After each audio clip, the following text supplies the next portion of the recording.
Hi, we're here with Meet the Candidates. This candidate is Zoe Roberts, and she is District 29? 27. 27. And she's running for re-election. And so thank you for coming, Zoe. I appreciate it so much. It's nice to meet you. And I'm Jerry Barton, the Executive Director here. I'm going to ask you a few standard questions, okay? Okay. And I think the biggest thing is that I just kind of let the people know what your background is. Okay. Okay? So go ahead and... So just go ahead and Yeah. speak. Okay. Yeah. Well, I come up through all the way through the scouting program, Eagle Scout. I spent 6 years working on a camp staff. I then went to business college, graduated from UW-Eau Claire with a marketing degree, and then went into the business professional sector. Okay. And I've worked for a couple of different places, both mostly in analytical roles. Okay. And just trying to bring some of that knowledge and that expertise to the county board. So, Well, I know that no matter what, the working in the county board is a big responsibility. Can you tell me the kind of things that you think you're bringing to it, and what you'd like to bring more to it now that you're going up for re-election? okay, I think what I bring to it is a unique perspective for marginalized people. The Eau Claire County Board really doesn't have a lot of diversity on it right now, so I think that that's a benefit for it. I think that another benefit that I bring to it is, you know, I'm really good at looking into things and digging into things and trying to evaluate why we need to do them or why we might not want to do them in some cases. So that there's a lot of research and a lot of knowledge that you have to apply in this role in order to do a good job. Okay. I think most of the supervisors end up being on certain committees. What committees are you on? I'm only on one committee currently. I'm on the Judiciary and Law Committee. Oh, okay. And what kind of things do they do there for you?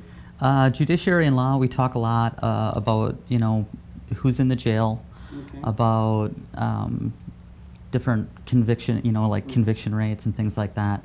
We also talk about ordinance changes in some cases, sometimes resolutions, different things that we can get involved in and try to create a better place, a better county for everybody in Eau Claire. Okay. So, Being that this is like you said, you were appointed to finish another thing. yeah. Now that you're going, for the time that you've been there, could you just name maybe 3 of the major things that you see are looming items that need to be taken care of? Well, I think the biggest thing that we have to start looking at and making tough decisions on is really the budget. Okay. The budget is, if we run it down too much more, we're going to have a harder time borrowing money and have higher interest rates than what we're currently paying because our credit rating as a county will change. Okay. So that's a concern of mine. I think another concern, not really concern, I guess, maybe another thing that I want to work on are some ordinance changes and some other like HR type of changes so that they're more inclusive, so that we have, you know, things like age, gender identity, gender expression, and veteran status protected. Okay. So when you talk about the budget, what kinds of things do you see that are going to be really necessary to kind of, like you said, not get into that situation where it's costing you more money to borrow, or Right. your rates change? Yeah, next year we're going to have to look really hard through the committee process for budget and finance, obviously, to hopefully make some tough suggestions. Things that we don't need to do, Okay. will probably have to get cut out. We're going to have to cut the extras, so to Okay. speak, Yeah. so that we're not doing as many things there because we have to get the budget cycle under control before we can go back to doing those types of things. Through the county, and I know that that extension from the state legislature to here, Sure, you guys end up with a lot of mandated things that you have to do, we do. and being that those are, I suppose those are things that you can't cut, you know, So, Yeah. but are most of those things, do we get any money from the state on those? Usually not, and that's Okay. part of why the budget is getting so strained, is that they're mandating services be offered and are required through the county, and they're not giving us any funding to actually run those services. Okay. Do you have any kind of solutions that you have thought about that might help that? Well, I mean, there's a resolution process whereby we can ask the state of okay. Wisconsin to change the way that they're mandating those so that they are incorporating a budget for them. Okay. And I think that's one thing that we need to look at. Okay. It's an advisory type of thing. It's not something that's going to be binding, Okay. but it's an ask that we could look at doing. Okay. Well, I'm sure that no matter which way you turn, there, in order to meet a budget, it's a give and take, I know that. Mm-hmm. What do you think are things that you would look at to try to, bring it down a little bit? Well, I think you have to look at the projects that the different departments are offering up, and look at it and say, hey, is this really necessary? Okay. It's like things like, do we really need to expand the number of airport hangars when we have availability for 3.5 years or 4 years in open hangar space right now? Okay. Things like that. Yeah, and you know what?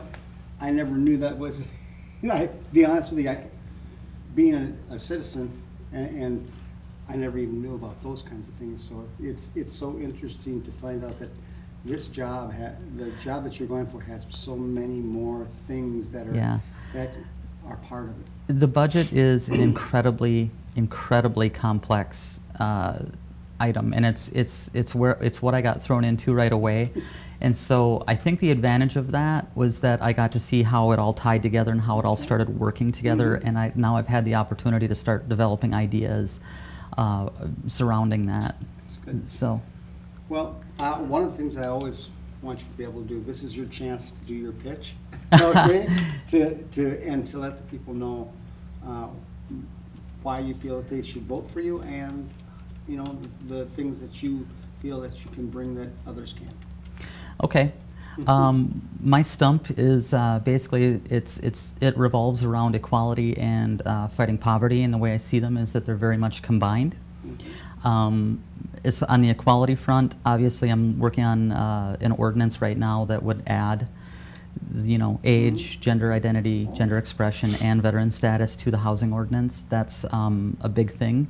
Housing being one of the three main things that people need in order to live. Outside of food and water, it's pretty major. So that's really important to me. I think that on the fighting poverty front, we are looking at Eau Claire County being second in the state for poverty rate. It's very high. We have to figure out how to solve some of that. And I think one of the ways that we can do it, and this actually gets into more of my activism rather than county board powers, is my treasurer, Dr. Salika Ducksworth-Lawton, is heading up an EDI plan, where we're creating one. EDI stands for Equity, Diversity, and Inclusion. Mm-hmm. Within this plan, one of the pieces that I've proposed is called an MEI, which is the Municipal Equality Index. Okay. This is a tool that communities and businesses really use to compare themselves to each other. So the higher we rate with that, Mm-hmm. the better better chance we have of growing our business community within Eau Claire. Oh, wow. And it should hopefully create competition for workers, and then if you create competition for workers, salaries should go up, and it should provide some social mobility. Okay. Well, I thank you so much for coming. Do you have any parting words that you'd like to say? April 7th isn't very far off. Just, turn out and vote. Even if you don't vote for me, please vote. It's important. Well, I want to thank you so much, Zoe, for coming Yep, today. thank you. And we will, hopefully we'll have more times to spend. And if you ever have anything that you need us for, let us know. Sure. Okay? Thank you. Thank you so much.